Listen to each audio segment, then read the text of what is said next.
The general election is on shortly, and it's a little bit like Alien versus Predator. Whoever wins, we lose. But an important deadline is coming up in the election very soon. So this week, I'm going to be looking at our electoral dysfunction. You have 11 days to register to vote. If you've not done it, go and do it now. It's the most important thing that you could ever do in your whole entire life. Because you're taking part in democracy. I mean, seriously, people died so that we could have this right, so that we could have an elected government. And no, it doesn't always work, but it's the best we've got for now, so we've just got to work with the system until we can change it. I actually spoiled my election papers last year. I voted Lib Dem. But whoever wins in the first past the post system, the chances are that we're going to have another hung parliament, instead of what people really want, a hanged one. This means that every vote cast is important, and it's your chance to have a say. If you don't like what the government of today are doing, then vote them out. If you think they're vital to the health of this country, then vote to keep them back in. It's not my job to tell you who to vote for, just to go out and do it. Because now, more than ever, we have a system where people are not favouring the major political parties, and we have a real opportunity for change, a real opportunity to shape the way that the politics of the future is going to exist. When Cameron won in the last election, he did so with only 65% of the voters even turning up, and of those, only 36% voted for him.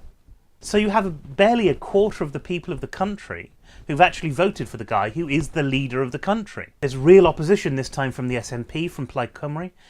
There is UKIP and the Green Party who are diluting the votes even more. With more parties, people have more choice. And with more choice, well, we have a real opportunity to change the way that Britain works. We can build a better Britain just by going out on May the 7th and putting your tick against the party that you think is going to do the best for the country.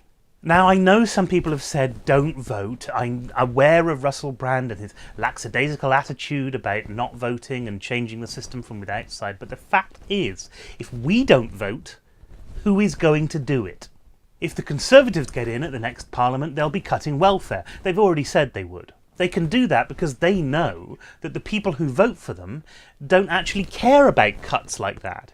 In fact, it could be a vote winner for them. They know this because each party employs a bevy of spin doctors and media commentators, and it's their job to know these things. Part of the problem with this is that if you don't vote, then you're just not counted, not just in the election, but afterwards, because you're not seen as it's important enough for them to care about. If the government can seem to be cutting money from the arts, for example, because nobody in the arts has decided to vote, then, well, they will do, and they'll get away with it, and there's nobody to hold them accountable for making those changes.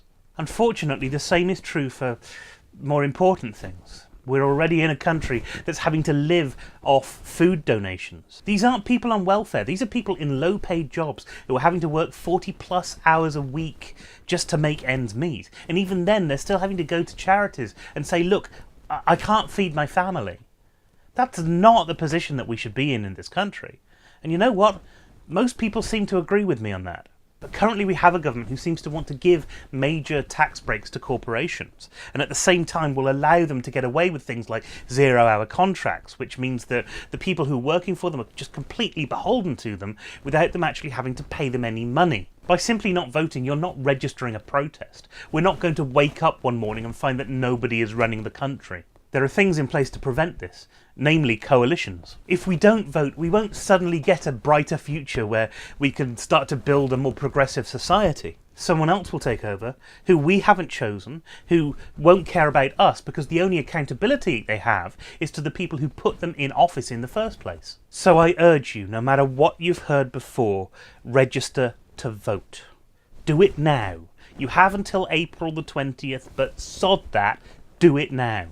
Then go and read up on what all the parties are proposing, and then May the 7th, cast your vote. Whoever you vote for might not get in, but it might be enough to change some of the opinions of Parliament. That's my opinion anyway. Let me know yours by leaving a comment below. You can also find us at Steve_Meller on Twitter or at Burnt Papyrus, or you can find us on Facebook /Burnt Papyrus, or our website burntpapyrus.com, which has, of course, links to all of these things. Until next time, goodbye. Please like, comment, share and subscribe, and happy voting, guys.